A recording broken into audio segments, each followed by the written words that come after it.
નમસ્તે. હા, આજનો વિડીયો ઇંગ્લિશ ગ્રામર ઉપર.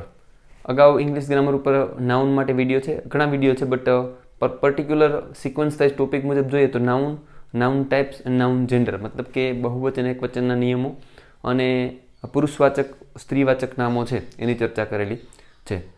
આજનો વિડીયો એજેક્ટિવ માટે, જેને ગુજરાતીમાં વિશેષણ કહીએ. ઇંગ્લિશ ગ્રામર હું પણ શીખું, સાથે સાથે શીખીએ એવી સ્થિતિ છે. કેમ કે ઇંગ્લિશમાં ક્યારેય બહુ ભણવાનો મોકો મળ્યો નથી, ફિયરના કારણે છોડી દીધેલ છે. બટ તૈયારીના કારણે જેટલું ફાવે છે એટલું શીખવાનો પ્રયત્ન કરું. ક્યાંય પણ ભૂલ હોય તો જણાવતા રહેજો. આજે ચર્ચા કરીએ એજેક્ટિવની. ઇંગ્લિશ ગ્રામરમાં tense, direct, indirect, active, passive આ દિશામાં જતાં પહેલાં આપણું પાર્ટ ઓફ સ્પીચ છે એને વધારે સુદૃઢ કરી લઈએ. એ વધારે મહત્ત્વની બાબત છે. મતલબ કે નાઉન, પ્રોનાઉન, એજેક્ટિવ આ બધા જે ટોપિક છે એને સારી રીતે ઓળખતા હોય તો પછી સરળતા રહેશે. હવે આજે ચર્ચા કરીએ એજેક્ટિવની. એજેક્ટિવ એટલે ગુજરાતીમાં જેને વિશેષણ કહીએ. ઇંગ્લિશ શીખ્યું છે, ઇંગ્લિશ ગ્રામરનો સેન્સ છે તો કોઈ તર્ક નથી. બટ જો ઇંગ્લિશ ગ્રામર તમે શીખવાની શરૂઆત કરતા હોય તો જેટલા પણ ટોપિક ગુજરાતી ગ્રામરના સમાન આવે છે, મતલબ કે નામ, સર્વનામ, વિશેષણ, ક્રિયાપદ, ક્રિયા વિશેષણ, આને સારી રીતેથી શીખી લો તો વધારે સરળ રહેશે. તો વિશેષણ એજેક્ટિવને શીખતા પહેલાં ગુજરાતીમાં વિશેષણ પહેલાં આપણે શીખી લઈએ સારી રીતે તો વધારે સરળ રહેશે. કેમ કે કોન્સેપ્ટ છે એ ઘણી રીતે સમાન જોવા મળતો હોય. તો જ્યાં જ્યાં ઇંગ્લિશ ગ્રામર, ગુજરાતી ગ્રામરના કોન્સેપ્ટ જ્યાં સુધી સમાન છે ત્યાં સુધી એને એક સાથે સંદર્ભમાં રાખી અને શીખવાનો પ્રયત્ન કરવાનો. આપણે પણ એવું જ કરવાનો પ્રયત્ન કરીએ છીએ કે ગુજરાતી ગ્રામર શીખીએ ત્યારે જ્યાં પોસિબલ હોય ત્યાં ઇંગ્લિશ ગ્રામરને સાથે લઈ લઈએ અને ઇંગ્લિશ ગ્રામર શીખતા જ્યાં પોસિબલ હોય ત્યાં ગુજરાતી ગ્રામરને સાથે રાખીએ. તો શરૂઆત કરીએ એજેક્ટિવ માટે. એજેક્ટિવ ટોટલ 10 પ્રકાર શીખવાના છે આપણે એજેક્ટિવના. આજે 3 પ્રકાર વિશે ચર્ચા કરીએ અને એના પેટા પ્રકાર વિશે. 10 પ્રકાર પૂરા થઈ ગયા પછી મહત્વના જે એજેક્ટિવ આવે છે એવા એક એક એજેક્ટિવને જોવાનો પ્રયત્ન કરશું. દાખલા તરીકે વિડીયો છે little, a little, few, a few માટે, મચ, મોર, મેની, ઇનફ આવા બધા જે મહત્વના એજેક્ટિવ છે એના ઉપર ચર્ચા કરશું. એક્ઝામ્પલથી, વાક્યથી સમજવાનો પ્રયત્ન કરશું. તો આજે શીખીએ, આજે સમજવાનો પ્રયત્ન કરીએ એજેક્ટિવ. એજેક્ટિવને ગુજરાતીમાં કહેશું વિશેષણ. વિશેષણ મતલબ કે આપણે જાણીએ કે નામના અર્થમાં વધારો કરતો શબ્દ છે એ વિશેષણ હોઈ શકે. દાખલા તરીકે માર્કર છે તો માર્કરનું વિશેષણ છે લાલ છે, રેડ માર્કર. તો સમાન કોન્સેપ્ટ છે. ગુજરાતીમાં લાલ શબ્દ છે એ વિશેષણ થતો હોય તો ઇંગ્લિશમાં એજેક્ટિવ થઈ જશે. દાખલા તરીકે ઊંચો માણસ, તો માણસ છે એ નામ છે, ઊંચાઈ, ઊંચું હોવું એનું વિશેષણ છે, વિશેષ્યના અર્થમાં વધારો કરતો વિશેષણ.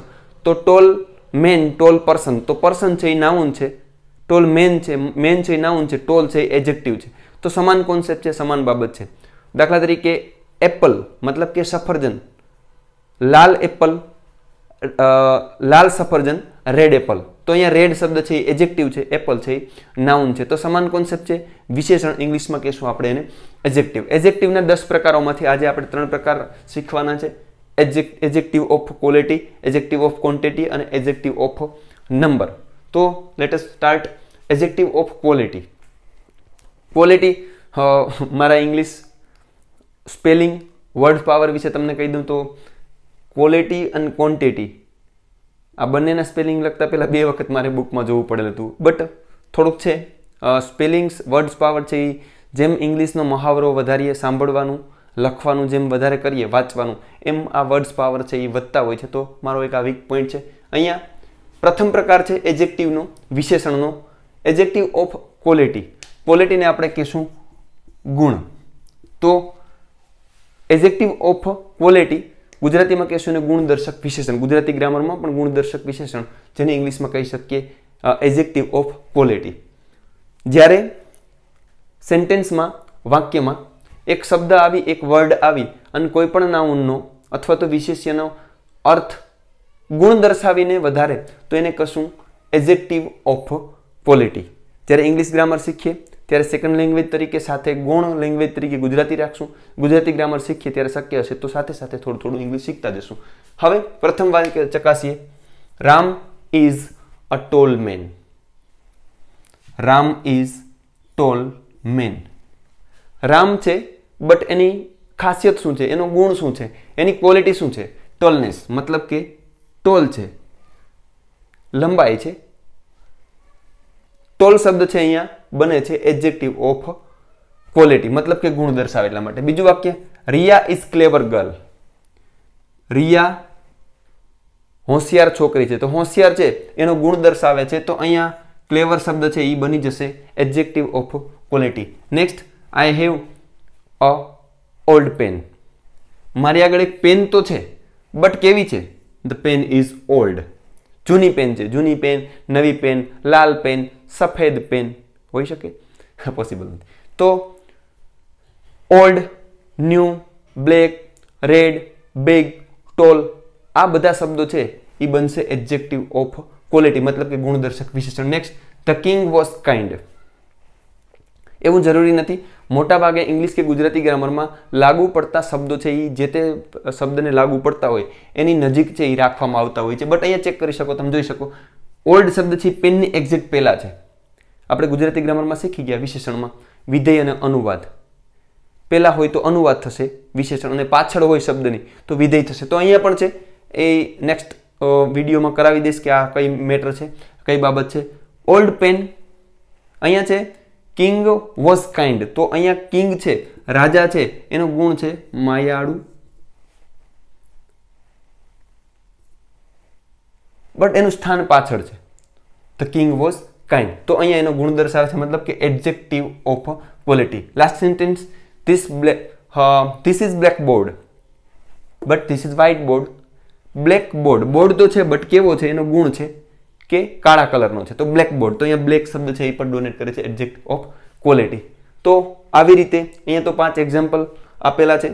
મેક્સિમમ શબ્દો તમે શોધો કે એડજેક્ટિવ ઓફ ક્વોલિટીમાં કેવા કેવા શબ્દો હોઈ શકે.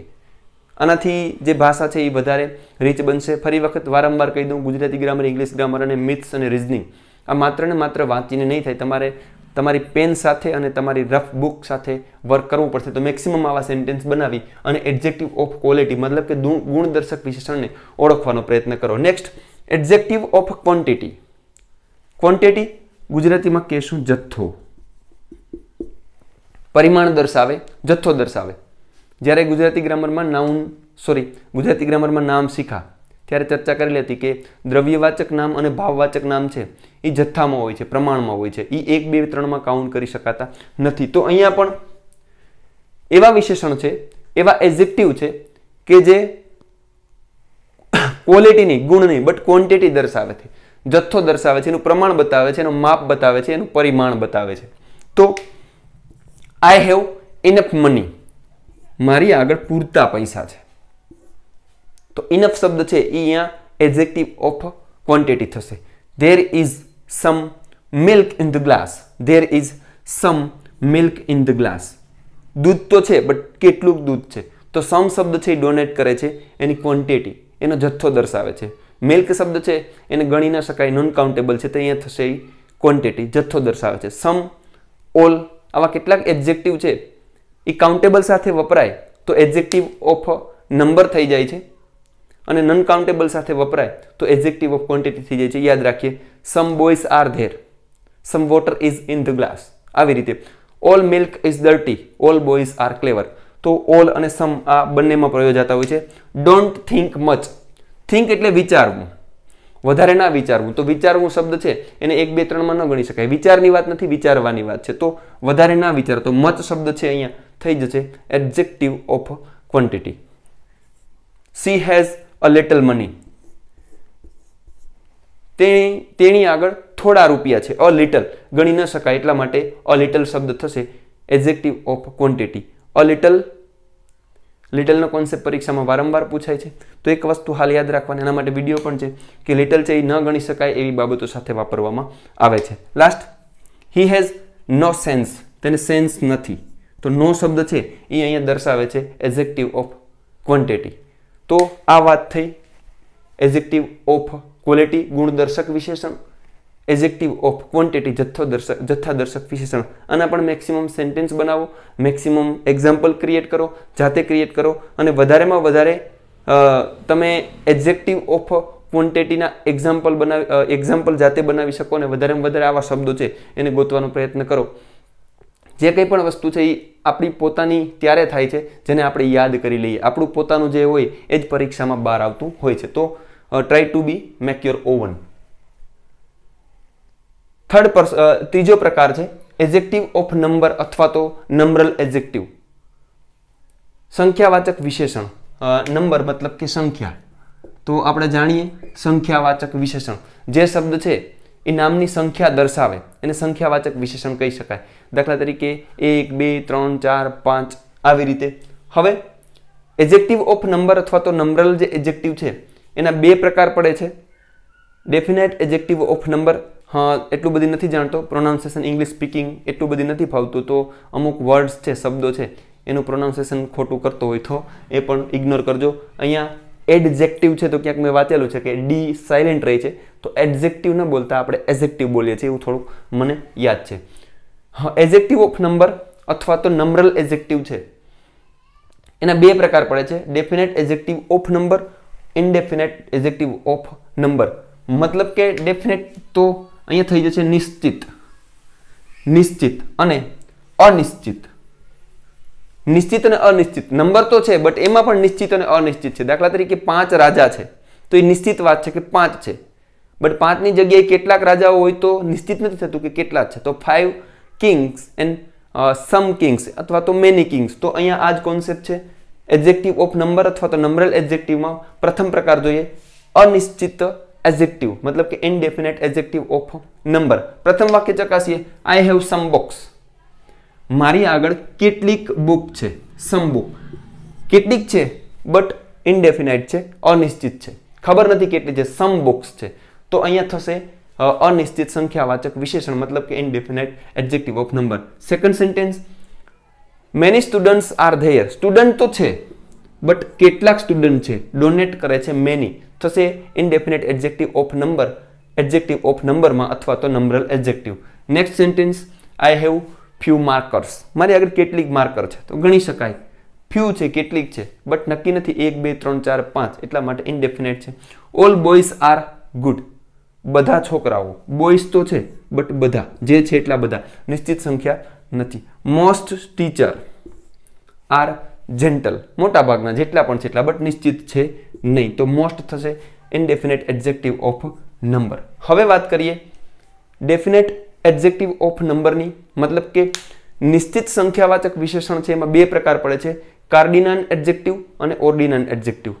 કાર્ડિનલ મતલબ કે શું બતાવશે? નિશ્ચિત સંખ્યા બતાવશે કાર્ડિનલ, અને ઓર્ડિનલ બતાવશે ક્રમ. કાર્ડિનલ એન્ડ ઓર્ડિનલ ક્રમ બતાવશે. પ્રથમ જોઈએ કાર્ડિનલ. કાર્ડિનલમાં તમને જોવા મળશે, આપણે જોવા મળશે 2. I have 2 books. હા, ઇનડેફિનેટ એડજેક્ટિવ ઓફ નંબર અને કાર્ડિનલ એડજેક્ટિવ છે એના સમાન એક્ઝામ્પલ રાખેલા છે. અહીંયા જોઈ શકો આઈ હેવ 2 બુક્સ, તો અહીંયા નક્કી થઈ જાય છે, સંખ્યા નિશ્ચિત થઈ જાય છે. 1, 2, 3, 4, 5, 6, 7 આવા જે શબ્દો છે, આવા જે નંબર છે એ બનશે કાર્ડિનલ. તો આઈ હેવ 2 બુક્સ ત્યાં છે I have sum books. 10 students are there ત્યાં છે મેની સ્ટુડન્ટ્સ આર ધેર, કેમ કે ત્યાં સંખ્યા છે એ નિશ્ચિત થતી નથી. આઈ હેવ 4 માર્કર્સ, તો અહીંયા થશે કાર્ડિનલ 4. 10 8 boys are good. અહીંયા 8 છોકરાઓની વાત છે તો 8 થશે cardinal adjective. 5 teachers R gentle, તો 5 શબ્દ થશે એડજેક્ટિવ કાર્ડિનલ એડજેક્ટિવ. આવી રીતે ડેફિનેટ એડજેક્ટિવ ઓફ નંબર અને મુખ્ય પ્રકાર છે એનો એડજેક્ટિવ ઓફ નંબર અથવા તો નંબરલ એડજેક્ટિવ. હવે ચર્ચા કરીએ ઓર્ડિનલ. ઓર્ડિનલ મતલબ કે ઓર્ડર દર્શાવે, કોણ પહેલા આવ્યું, કોણ પછી આવ્યું, પ્રથમ, બીજું, ત્રીજું, ચોથું, પાંચમું, છઠ્ઠું. આ કોન્સેપ્ટ છે. જોઈએ the first book of so and so. The first પ્રથમ, બીજું, ત્રીજું, ચોથું. જ્યારે આવો સંદર્ભ હોય ત્યારે એ બનશે ઓર્ડિનલ એડજેક્ટિવ. યુ કેમ સેકન્ડ, તમે બીજા આવ્યા, કોઈ પહેલું, બીજું, ત્રીજું, ચોથું. શું દર્શાવે છે? એનો ક્રમ દર્શાવે છે, ક્રમ. તો જ્યારે ક્રમ દર્શાવે તો બનશે ઓર્ડિનલ. યુ કમ સેકન્ડ, તો સેકન્ડ શબ્દ થશે ઓર્ડિનલ. પ્રકાર છે definite adjective of number, numeral adjective. Next student, first student, the next student, last, આવા બધા શબ્દો છે એ બનશે ordinal. The last ball of the over, કોઈ ઓવર છે એનો છેલ્લો દડો છે, તો શું દર્શાવે છે? ક્રમ બતાવે છે. ઓવરનો છેલ્લો, બીજો, ત્રીજો, ચોથો, પાંચમો, તો લાસ્ટ શબ્દ થશે અહીંયા ordinal. Last sentence, second world war, વિશ્વયુદ્ધની તો વાત છે બટ પ્રથમ થયું છે, મતલબ કે ફર્સ્ટની વાત નથી થતી, અહીંયા વાત થાય છે વિશ્વયુદ્ધના ક્રમની, તો સેકન્ડ શબ્દ છે એ બનશે ઓર્ડિનલ. તો ક્રમ દર્શક જ્યારે ક્રમ દર્શાવતું હોય ત્યારે એને ઓર્ડિનલ એડજેક્ટિવ કહેશું, અને જ્યારે સંખ્યા દર્શાવતું હોય ત્યારે એને કાર્ડિનલ કહેશું. મુખ્ય પ્રકાર છે નંબરલ એડજેક્ટિવ અથવા તો એડજેક્ટિવ ઓફ નંબર, સંખ્યાવાચક વિશેષણ. એમાં બે પ્રકાર છે, definite adjective of number, indefinite adjective of number. તો આ હતા એડજેક્ટિવના 3 પ્રકારો. હજુ 7 પ્રકાર બાકી રહી છે, તો 7 પ્રકાર છે એનો ઓવરવ્યૂ પૂરો થાય પછી જે મહત્વના સીધા પરીક્ષામાં એડજેક્ટિવ પૂછાય છે એને એક્ઝામ્પલ થ્રુ સમજવાનો પ્રયત્ન કરશું. તૈયારી છે સતત હોવી જોઈએ, સખત હોવી જોઈએ. કોઈ ભરતી આવે, ભરતીની જાહેરાત આવે અને પછી તૈયારી કરવી એ એકદમ અયોગ્ય વાત છે. અત્યારે સરસ મજાનો સમય છે, નજીકમાં કોઈ એક્ઝામો આવતી નથી, તો જે વિષયોમાં તમને ફિયર હોય છે, જે વિષયોમાં ક્વેરી હોય છે એ વિષયોને કરતા રહેવાના. સરસ મજાની તૈયારી કરતા રહો. જો સરકારી નોકરી જ કરવી હોય તો જ્યાં સુધી ન મળે ત્યાં સુધી એકદમ સતત અને સખત મહેનત કરતા રહેવું એ અતિશય વધારે જરૂરી છે. બધાને ઓલ ધ બેસ્ટ.